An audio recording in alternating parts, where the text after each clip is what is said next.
નમસ્કાર, જય મુરલીધર મિત્રો આજે આપણે માં રામબાઈમાં વિશે વાત કરવી છે કે જે સંસારના સુખના તમામ સપનાઓ ખંખેરી અને દુઃખથી પીડાતા એવા છપનિયા કાળમાં ભૂખથી પીડાતા અને દુઃખથી પીડાતા એવા બાળકોના તલસાટ ટળવળાટ ખાવા માટે વલખા જોઈ સાંભળી અને જેમણે જીવન સમર્પિત કરી દીધું એવા આહિર સમાજને ઉજળું કર્યા એવા વંદનીય માં રામબાઈ માના ચરણમાં વંદન કરતા ચાલો માં રામબાઈમાં વિશે એમને વંદન સાથે યાદ કરીએ. તો જેમના ઉપર મોરલીધરની મહેર છે અને સદાય લીલા લહેર છે એવા આહિર સમાજ, એવા જ એક આહિર સમાજને ઝળહળાટ કરતા અને ઝળહળતા રાખતા એવા આહિર પરિવારના મોરબીની બાજુના વાટાવદર ગામમાં જહા આપા ચાવડા અને માં રાજબાઈ માની કુખે ઈસવીસન 1778માં દેવકન્યા જેવા માં રામબાઈ માનો જન્મ થયો. માં રામબાઈમાં ધીરે ધીરે આ ખમીરવંતા આહિરના ખોરડે મોટા થવા લાગ્યા અને એમ કરતાં કરતાં ત્યારના સમય પ્રમાણે માં ના સગપણ બાબતે વાતચીત થઈ અને એ સમયના નિયમાનુસાર માના લગ્ન થયા અને આણું બાકી. એ સમયે આપણે સૌ જાણીએ છીએ કે આણા બાકી રહેતા, લગ્ન થઈ જતા અને આણું બાકી રહેતું. તો સમય જતાં વર્ષો પસાર થતા ગયા અને જોગાનો જોગ માના પુણ્યના પૂર્વજન્મના પુણ્ય ઝળહળી ઉઠ્યા અને એનો પ્રકાશ આ સૃષ્ટિ પર પાથરવા માટેનો સમય આવી ગયો અને ઈસવીસન 1794માં ભયંકર કારમો દુકાળ પડ્યો અને એ દુકાળ પણ કેવો કે નદીએ નીર ખૂટ્યા અને કોઠીએ ખૂટી જાર અને અબોલ પશુઓ તો જાણે તાવડામાં ધાણી ફૂટે એમ ટપોટપ ભૂખથી મરવા લાગ્યા.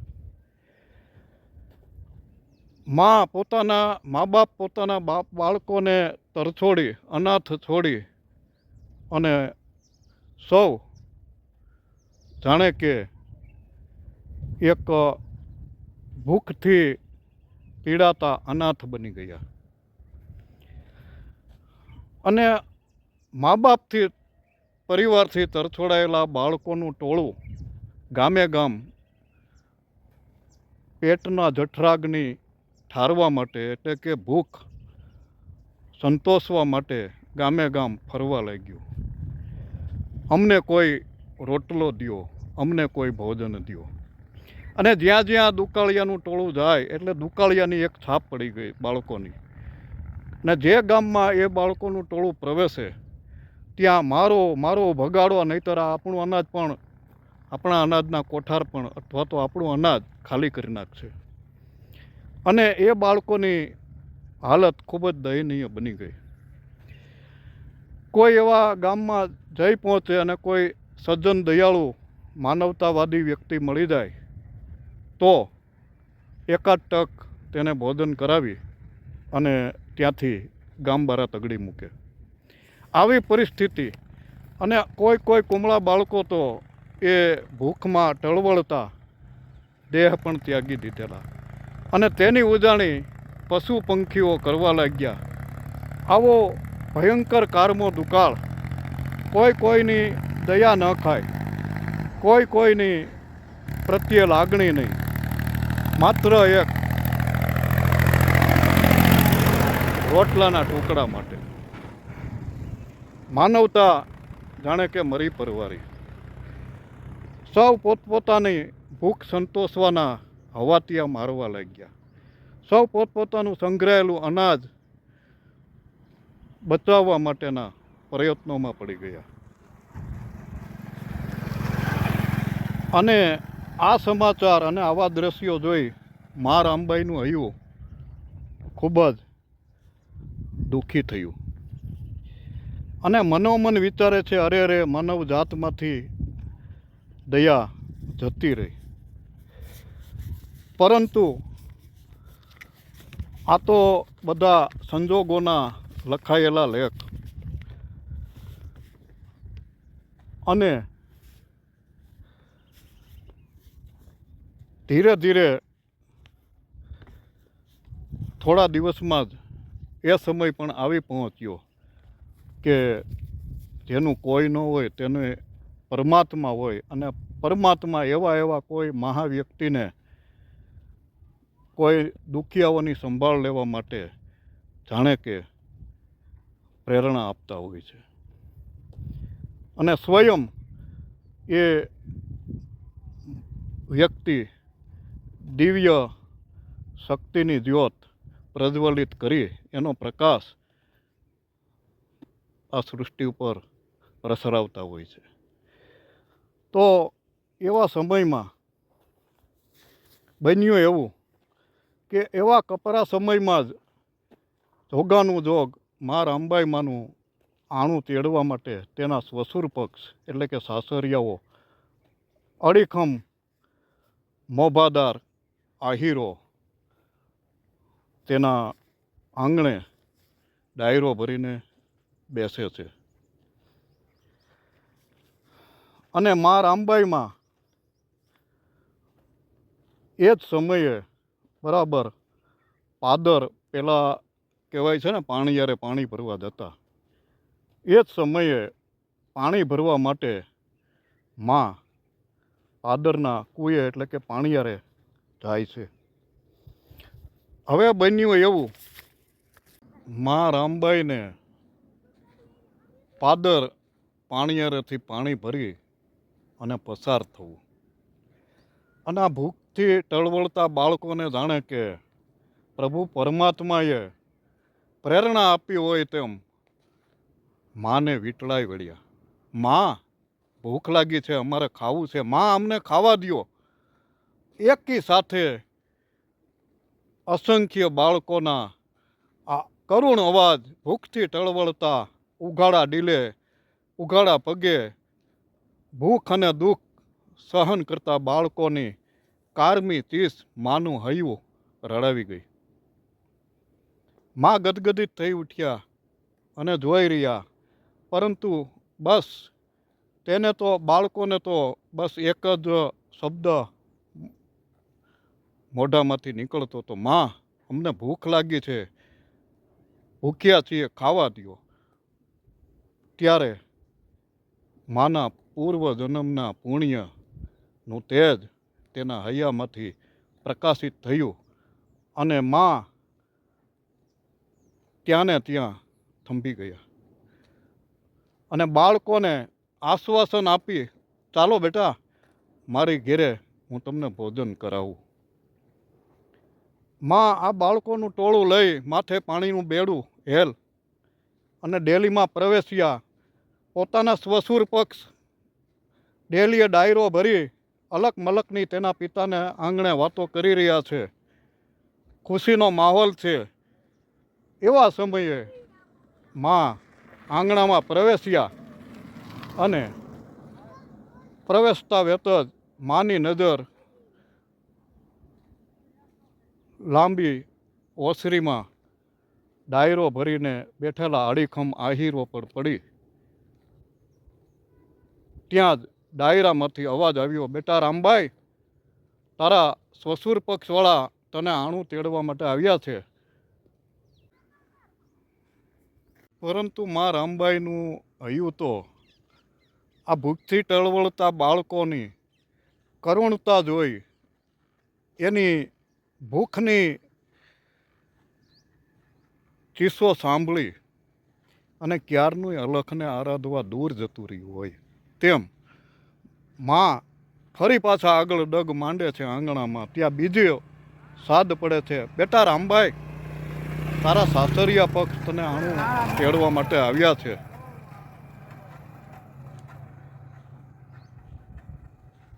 ત્યારે મા રામબાઈ ત્યાં થંભી જાય છે. બાપુ, હવે તો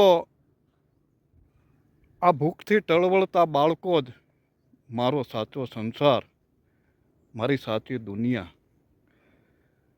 અને આવા ભૂખથી ટળવળતા બાળકોને બધેથી જ આકારો મળે છે. આજે હું એને આપણી ડેલીએ લઈને આવી છું, એને આપણે ભોજન કરાવો.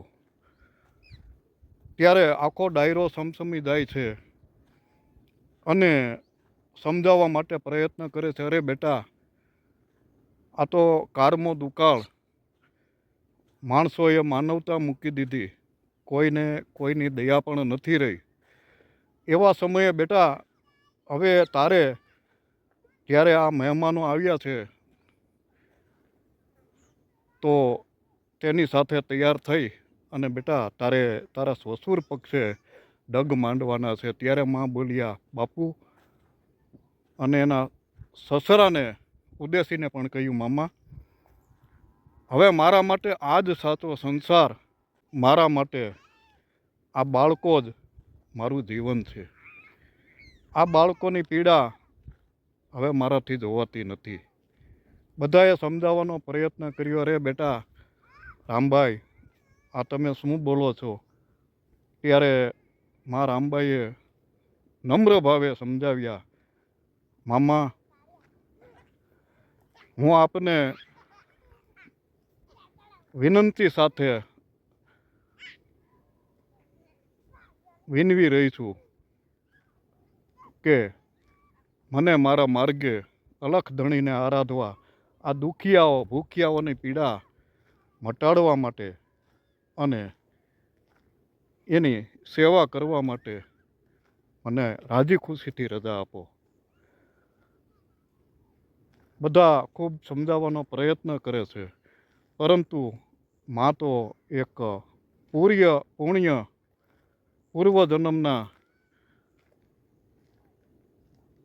મહાન તપના તેજસ્વી પ્રકાશિત દિવ્ય જ્યોતને ઝળહળાવવા માટે ચાવડા પરિવારનું આંગણું પાવન કર્યું હતું. ખૂબ સમજાવવાનો પ્રયત્ન કરે છે. અંતે મા રામબાઈમાંના સસુર પક્ષવાળા પોતપોતાના ઘેરે જતા રહે છે. પાછળથી તેના પિતા માતા રામબાઈને ખૂબ સમજાવવાનો પ્રયત્ન કરે છે, બેટા રામબાઈ, આ દુકાળમાં આ તો આભ ફાટ્યા જેવું છે, અને એવું જો તને દયા આવતી હોય અને લાગણી થતી હોય આ દુકાળિયાઓ પ્રત્યે, તો એકાદ દિવસ રોકીએ આપણે બાળકોને અને એને સારું ભોજન, સારા કપડાં આપી અને કાલે વિદાય કરીએ. ત્યારે મા રામબાઈમાં બોલે છે, બાપુ, આ વાત હવે ભૂલી જજો. મારે સાચો સંસાર આ દુખિયાઓની સેવા છે, અને મને હવે જ્યાં આ બાળકો ત્યાં હું, અને હું જ્યાં હું ત્યાં આ બાળકો. ખૂબ સમજાવવાનો પ્રયત્ન કરે છે અને માતા રાજબાઈને ખૂબ જ નમ્ર ભાવે કહે છે, માં, તમારે મને આણામાં કરિયાવરમાં વસ્તુઓ આપવી હતી ને, તો મને 2 જોડી સફેદ વસ્ત્રો રામસાગર અને ભિક્ષા પાત્ર મને આપો, એ જ મારો સાચો કરિયાવર. સાંભળીને આપણું વયું ગદગદિત થઈ જાય કે આવા એક આખા આહિર સમાજને અને ચાવડા પરિવારને ઉજળું કરનાર, અલખ ધણીને આરાધવા જેમનું પ્રાગટ્ય સંસારમાં થયું હોય, સંસારના સુખોને ભૂલી જઈ અને મહાકાર્મી તપસ્યાના માર્ગે ડગ માંડ્યા હોય તેવા આ મહાન અલખના આરાધક સાધક એવા માં રામબાઈમાં અંતે ત્યાંથી બધાની રાજી ખુશીથી રજા લઈ અને બાળકોને લઈ જાણે કે અસંખ્ય બાળકો તો ખુશીથી નાચી ઉઠ્યા. એને એક આશરો મળી ગયો, છાયા મળી ગઈ. અને વચ્ચે એક બીજી વાત પણ આપને જણાવી દઉં, પણ એવું પણ લોકવાયકા સાંભળવા મળી કે જ્યારે માં રામબાઈ માએ બાળકો જ્યારે પાણી પાવ, જમવા ખાવાનું દ્યો એવું કરગરવા માંડ્યા, ત્યારે માં રામબાઈ માને પાણી પાતા જોઈ માનું અયું દ્રવી ઉઠ્યું અને પાણી પાતા જોઈ ત્યાંના જે કોઈ અગ્રણીઓ, મુખી કે જે કોઈ ગામના આગેવાનો અને ગ્રામજનો જોતા હતા, એમણે નક્કી કર્યું, કારણ કે એ વખતે એવી અફવા ફેલાયેલી કે જે આ દુકાળિયા બાળકોને જે ગામમાં પાણી પાય ત્યાંના તળ જતા રહીએ. એ ભયથી એણે માતાજીને સાદ પણ કર્યો, રામભાઈ આ તમે શું કરો છો? આપણા ગામના પાણીના તળ જતા રહેશે, આને કોઈ આશરો આપતો નથી આ દુકાળિયાના, અને તમે આને પાણી પાયું. ત્યારે માં ખૂબ સુંદર જવાબ આપે છે, વડીલો, ભાઈઓ, આપ કહો છો કે પાણીના તળ જતા રહીએ, પણ આપણા ગામના ભાણેજ હોય તો તમે શું કરો? દીકરીના દીકરા, તમારા ગામની દીકરી કોઈ સાસરે હોય ને એ ગામનું ભાણેજડું એના સંતાનો અહીં આવે તો તમે શું કરો?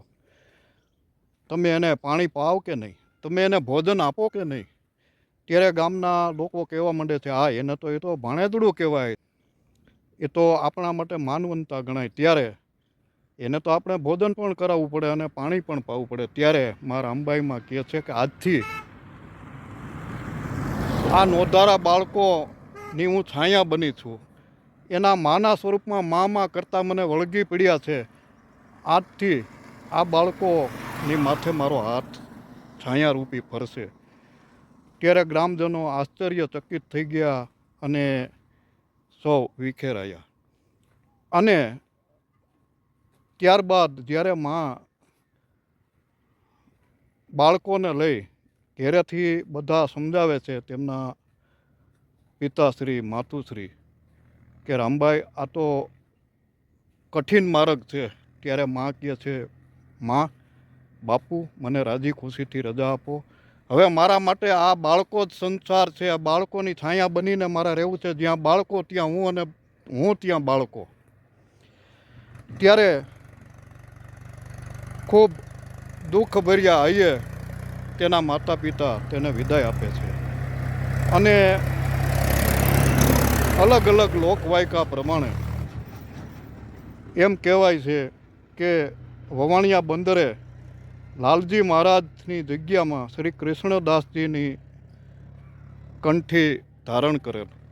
અને કોઈ એમ કહે છે કે એ બાળકોને લઈ અને વવાણિયા બંદરે જઈ અને પોતે આશ્રમની સ્થાપના કરે છે.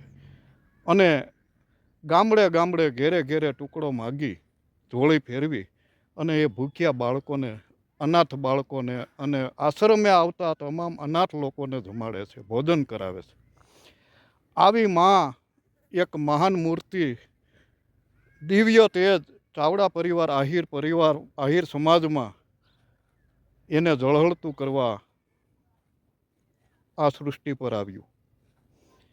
એના પાવનકારી ડગ મંડાયા અને વવાણિયાની ભૂમિ, સૌરાષ્ટ્રની ભૂમિ પાવન થઈ ગઈ.